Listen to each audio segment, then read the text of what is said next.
নবী করিম সাল্লাল্লাহু আলাইহি ওয়াসাল্লাম হাদিসের মধ্যে বলেন, যে ব্যক্তি সময় মতো গুরুত্ব সহকারে 5 ওয়াক্ত নামাজ আদায় করবে, আল্লাহ পাক তাকে 5টি পুরস্কারে পুরস্কৃত করবেন। তার 1 নম্বরে হলো দুনিয়ার থেকে তার রুজির কোনো অভাব আর হবে না। সমস্ত অভাব অনাটন আল্লাহ তাআলা তার থেকে দূর করে দেবেন। 2 নম্বর হলো তার থেকে আল্লাহ তাআলা কবরের আযাবকে দূর করে দিবেন মৃত্যুবরণ করার পর। 3 নম্বর হলো কিয়ামতের ময়দানে আল্লাহ পাক আমলনামা তার ডান হাতে দান করবেন। 4 নম্বর হলো সে বিদ্যুৎ গতিতে পুলসিরাত পার হয়ে যাবে। 5 নম্বর হলো আল্লাহ তাআলা তাকে বিনা হিসাবে জান্নাত দান করবেন। সুবহানাল্লাহ। আর যদি কেউ নামাজকে হেলায় খেলায় ছেড়ে দেয়, তবে আল্লাহ তাআলা তাকে 15 প্রকার শাস্তিতে নিপতিত করবেন। তার 5টি শাস্তি আল্লাহ তাআলা দুনিয়া থেকেই আল্লাহ তাআলা তাকে 5টি শাস্তি দিবেন, এবং কবরে আল্লাহ তাআলা তাকে 3টি শাস্তি দিবেন। মৃত্যুর সময় আল্লাহ তাআলা তাকে 3টা শাস্তি দিবেন, এবং কবর থেকে বাহির হওয়ার পর আল্লাহ তাআলা তাকে 4 প্রকারের শাস্তি দেবেন। এই মোট 15 প্রকারের শাস্তিতে আল্লাহ তাআলা তাকে নিপতিত করবেন যদি সময় মতো গুরুত্ব সহকারে কেউ নামাজ আদায় না করে। তার দুনিয়ার যে 5 প্রকার, আল্লাহ তাআলা তার রুজির থেকে সমস্ত বরকত উঠিয়ে দিবেন। পুরস্কারের ক্ষেত্রে যেমন তার রুজির ভিতরে আল্লাহ তাআলা বরকত দিয়ে দিবেন, তার অভাব অনাটন আর কোনো কিছুই থাকবে না, তেমনিভাবে শাস্তির ক্ষেত্রেও, দুনিয়ার শাস্তির ক্ষেত্রে তার বরকত উঠিয়ে দিবেন। তার থেকে তার খানা দানা, টাকা পয়সা, ধন দৌলত, সন্তান সন্ততি, যত যা কিছু আছে সব কিছু থেকে দুনিয়ার শাস্তি 1 নম্বরে হলো আল্লাহ তাআলা তার থেকে সমস্ত বরকত উঠিয়ে নেবেন। অনেক ক্ষেত্রেই দেখা যায় যে একজন মানুষ হাজার হাজার লক্ষ লক্ষ টাকা ইনকাম করে, ছেলে মেয়েদেরকে মানুষের মতন মানুষ করতে চায়, আরও কত লাইনে সে উন্নতির চরম শিখরে আরোহণ করে, সেখান থেকে হঠাৎ করে সে মুখ থুবড়ে পড়ে যায়। এর একমাত্র কারণ হলো এই নামাজের গুরুত্ব না দেওয়া। নামাজের গুরুত্ব না দেওয়ার কারণে তার সব কিছু থেকে বরকত উঠে যায়। লক্ষ লক্ষ টাকা ইনকাম করলেও আরও চাহিদা বাড়ে, অভাব অনাটন কোনো সময় পিছু ছাড়ে না। তার সন্তানদেরকে মানুষের মতন মানুষ করতে চায়, সন্তানদেরকে সর্বোচ্চ পর্যায়ের নিরাপত্তা হোক, টাকা পয়সা, ধন দৌলত খরচের ক্ষেত্রে সর্বোচ্চ দিয়ে সে চেষ্টা করে সন্তানকে মানুষের মতন মানুষ করার জন্য, কিন্তু মানুষের মতন মানুষ হয় না। এর একটাই কারণ হলো ওই যে নামাজ ছেড়ে দেওয়ার কারণে তার সব জিনিসের পর থেকে বরকত উঠিয়ে নেওয়া হয়েছে। দুনিয়াতে দ্বিতীয় শাস্তি হলো তার চেহারার থেকে সমস্ত নূরকে উঠিয়ে নেওয়া হয়। একজন মানুষ লক্ষ্য করে দেখবেন, যখন একজন মানুষ নামাজি হয়, তা সে কালো মানুষ হলেও তার চেহারার ভিতরে একটা নুরানি ভাব থাকে। আর একজন মানুষ যখন বেনামাজি হয়, হাজার চেহারাবান হলেও তার চেহারার ভিতরে, এটা প্রসাধনীর নূরের কথা বলতেছি না, এখন তো প্রসাধনী দিয়ে কালো চেহারাকেও সাদা বানিয়ে ফেলে, আবার বিভিন্ন আকৃতিতে আকৃতিমান হয়, চেহারার পরিবর্তনও করে ফেলে। একজন মানুষকে দেখলে চিনতেও পারে না মানুষ, চেহারার এমন পরিবর্তন করে প্রসাধনী দিয়ে। এই প্রসাধনী না, চেহারার ভিতরে যে একটা নুরানি ভাব, নুরানিয়াতি ভাব, এই নুরানিয়াত ভাবটা থাকে নামাজ পড়ার কারণে। আর নামাজ না পড়লে এই নূরকে তার চেহারার থেকে উঠিয়ে দেওয়া হয়। 3 নম্বর দুনিয়ার আরেকটি শাস্তি হলো তার নেক কাজের কোনো বদলা দেওয়া হয় না। নেক কাজের কোনো বদলা দেওয়া হয় না, অর্থাৎ সে যদি নামাজ ছেড়ে দেয়, লক্ষ লক্ষ টাকা দান সৎকা করলো, গরিবকে সাহায্য করলো, বিভিন্ন প্রকারের কাজ করলো, এখানে একটা মুফাসসিরিন ইকরাম বলেন তার নেক কাজের কোনো বদলা দেওয়া হয় না, মানে হলো তাকে আসলে দুনিয়াতে তো কিছু বদলা, অন্য হাদিস দেখলে বোঝা যায় দুনিয়াতে তো কিছু বদলা পাবেই, কিন্তু আসলে বাস্তবে দুনিয়ার ভিতর থেকে তার নেক কাজের বদলা দেওয়া হয় না, মানে হলো সে দুনিয়াতে যতই অন্য অন্য নেক কাজ করুক না কেন, কিয়ামতের ময়দানে বা হাসর নাসরে সে কোনো বদলা পাওয়ার আশা করতে পারবে না, দুনিয়ার থেকেই তাকে কিছু পরিমাণ দেওয়া হবে। আসলে বাস্তবিক পক্ষে দুনিয়াটা কিছুই না, সামান্য সময়ের জন্য মুসাফিরের জীবন, এর ভিতরে কিছু পেলে আর না পেলে আফসোসের কিছু না। আসলে তো আখেরাতই আমাদের মুখ্য উদ্দেশ্য। এর জন্য হাদিসের ভিতরে স্পষ্ট আসছে দুনিয়ার ভিতরে যে 5টা শাস্তি দেওয়া হয় তার মধ্য থেকে একটি হলো তাকে নেক কাজের কোনো বদলা দেওয়া হয় না। 4th নম্বর হলো তার দুয়া কবুল হয় না। সে নামাজ ছেড়ে দেওয়ার কারণে সে অন্য অন্য সময় আল্লাহকে ডাকে, আল্লাহর কাছে দোয়া করে, আল্লাহ আমি নামাজ, ওই যে একটা প্রবাদ বাক্য আছে, চোর হইলেও ইমানদার, আমি নামাজ না পড়লেও ইমানদার। তেমনভাবে অনেকে নামাজ না পড়লেও কিন্তু আল্লাহ তাআলার কাছে চাই। যেমন আমরা ফিরাউনের ঘটনা সবাই জানি। ফিরাউন দিনের বেলায় প্রভু দাবি করতেন, রাত্রে আল্লাহ তাআলার দরবারে গিয়ে কাঁদতেন। তো এরকমভাবে দুয়া করলে দুয়া কবুল হয় না, তার মানে হলো দুনিয়াবি দুয়া যে কিছু কবুল হয় না তা না।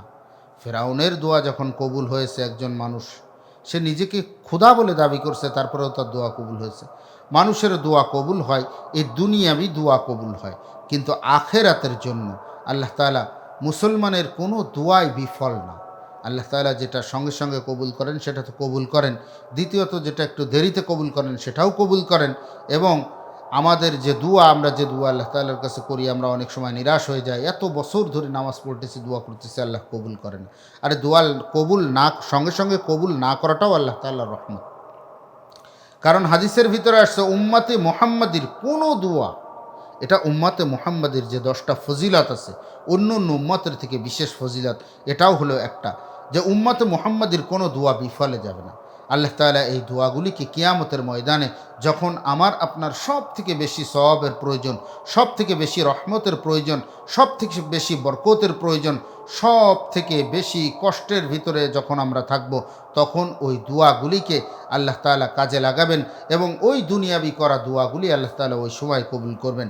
কিন্তু বেনামাজির দোয়া আল্লাহ তাআলার দরবারে কবুল হয় না, মানে হলো ওই কিয়ামতের জন্য তার কোনো দোয়া সংরক্ষিত থাকে না। 5ম নম্বর হলো নেক বান্দাদের দোয়ার মধ্যেও তার কোনো হক থাকে না। অর্থাৎ একজন মানুষ নামাজ পড়ে না, কিন্তু সে মাদ্রাসায় গিয়ে দোয়া চায়, বড় আলেমের কাছে গিয়ে দোয়া চায়, বুজুর্গ ব্যক্তির কাছে গিয়ে দোয়া চায়, সে ব্যক্তিও দোয়া করে, কিন্তু ওই যে আগের যে দোয়া, তার দোয়া কোনো কবুল হয় না। তার মানে হলো কিয়ামতের জন্য তার দোয়া একটাও সংরক্ষিত থাকে না। এই 5টি শাস্তি আল্লাহ তাআলা তাকে দুনিয়াতেই দান করবেন। কবরের ভিতরে কবরে যাওয়ার আগে, যখন মানুষ মৃত্যুবরণ করার আগ মুহূর্তে, তার 3টা শাস্তি। সে খুব ক্ষুধার্ত অবস্থায় মৃত্যুবরণ করবে, 2 নম্বর সে খুব পিপাসিত অবস্থায় মৃত্যুবরণ করবে, ক্ষুধার্তও থাকবে, পিপাসিতও থাকবে, এই হলো 2টা। এবং 3য় নম্বর হলো, এটা হলো মৃত্যুর সময়ের যে 3টা শাস্তির কথা বলছে, এই মৃত্যুর সময় 3টা শাস্তি। মৃত্যুর সময় 3টা শাস্তির ভিতরে 3য় শাস্তি হলো সে জিল্লতির সঙ্গে মৃত্যুবরণ করবে, অর্থাৎ অপমানের সঙ্গে, মানের সঙ্গে মৃত্যুবরণ করবে না। মান অপমান বলতে এখানে অনেক বিস্তারিত লম্বা কথা হতে পারে, কিন্তু ভিডিও লম্বা হয়ে যাবে, সংক্ষিপ্ত আকারে বলি। একজন মানুষের মান অপমান মানে হলো সে যে স্ট্যাটাস নিয়ে দুনিয়ার ভিতরে ছিল বা যে পর্যায়ে ছিল, ওই পর্যায়ে তার মৃত্যুবরণ করার সময় হয়তো সে একটা ভালো অবস্থানে থাকতে পারত, কোটি কোটি টাকা আছে, সে হয়তো মৃত্যুর আগ পর্যন্ত ভালোভাবে খেয়ে পরে শুয়ে আরাম আয়েশে থাকতে থাকতে তার জীবন যাবে। কিন্তু আল্লাহ তাআলা যদি কেউ বেনামাজি হয়, তাকে মৃত্যুর সময় এই শাস্তিটা, পিপাসার্থ তো থাকবেই, ক্ষুধার্ত থাকবে, এবং সঙ্গে সঙ্গে এটাও হতে পারে যে শেষ বয়সে এসে তার ছেলে সন্তানরা একেবারে এমনভাবে মুখ ফিরিয়ে নিল যে বৃদ্ধা বয়সে এসে তার করণীয় আর কিছুই থাকলো না, সে একেবারে অপমান অপদস্থতার সঙ্গে না খেয়ে না ধুয়ে মানুষের অবহেলা বঞ্চনা গঞ্জনা সব কিছু সহ্য করে সে একেবারে বেওয়ারিশ, যেমন শিয়াল কুকুরের মতন মৃত্যু হয় তেমন মৃত্যুবরণ করল। এটা হলো সে জিল্লতির সঙ্গে মৃত্যুবরণ করবে। এবং কবরে যাওয়ার পর কবরের ভিতরে তার 3টা শাস্তি। কবরের ভিতরে তার 3টা শাস্তি। মোট 15টা শাস্তির ভিতরে থেকে 5টা দুনিয়াতে, 5টা মৃত্যুবরণ করার সময়, 3টা মৃত্যুবরণ করার সময় এবং 3টা কবরের ভিতরে। কবরের ভিতরে তার 3টি শাস্তি হলো, কবরকে এমন সংকুচিত করে দেওয়া হবে যে কবরের এক পাশ থেকে আরেক পাশে এমনভাবে চাপ দিবে যে এক পাঁজরের হাড্ডি আরেক পাঁজরের ভিতরে ঢুকে যাবে। আবার কবর প্রশস্ত হয়ে যাবে, আবার তার হাড্ডি ঠিক হয়ে যাবে, একেবারে সুস্থ সবল হয়ে যাবে, আবার চাপ দিবে, আবার মড়মড় করে ভেঙে পাঁজরের হাড্ডি এক পাশ থেকে আরেক পাশে ঢুকে যাবে, আবার সুস্থ হবে। এভাবে কিয়ামত পর্যন্ত চলতে থাকবে। কবরের ভিতরে এটা হলো 1 নম্বর শাস্তি, তার কবরকে সংকুচিত করে দেওয়া হবে। 2 নম্বর আরেকটা শাস্তি হলো তার কবরের ভিতরে জাহান্নামের আগুনকে প্রজ্বলিত করে দেওয়া হবে। জাহান্নামের আগুনকে তার কবরের ভিতরে প্রজ্বলিত করে দেওয়া হবে, দাও দাও করে জ্বলতে থাকবে জাহান্নামের আগুন এবং সে পুড়তে থাকবে, শাস্তি পেতে থাকবে। 3 নম্বরে হলো তার কবরের ভিতরে এমন একটা সাপকে নিযুক্ত করা হবে, বিষধর সাপ। অন্য হাদিসের ভিতরে আসছে সেই সাপে একবার সবল দিবে তো 70 গজ মাটির নিচে চলে যাবে। বিষের ক্রিয়ায় সমস্ত শরীর নীল হয়ে যাবে। তার মনে হবে একেবারে মৃত্যু তো আর বরণ করবে না, কিন্তু সে শাস্তিতে ছটফট করবে, আবার সুস্থ হয়ে যাবে, আবার সবল দিবে, আবার সুস্থ হবে, আবার সবল দিবে।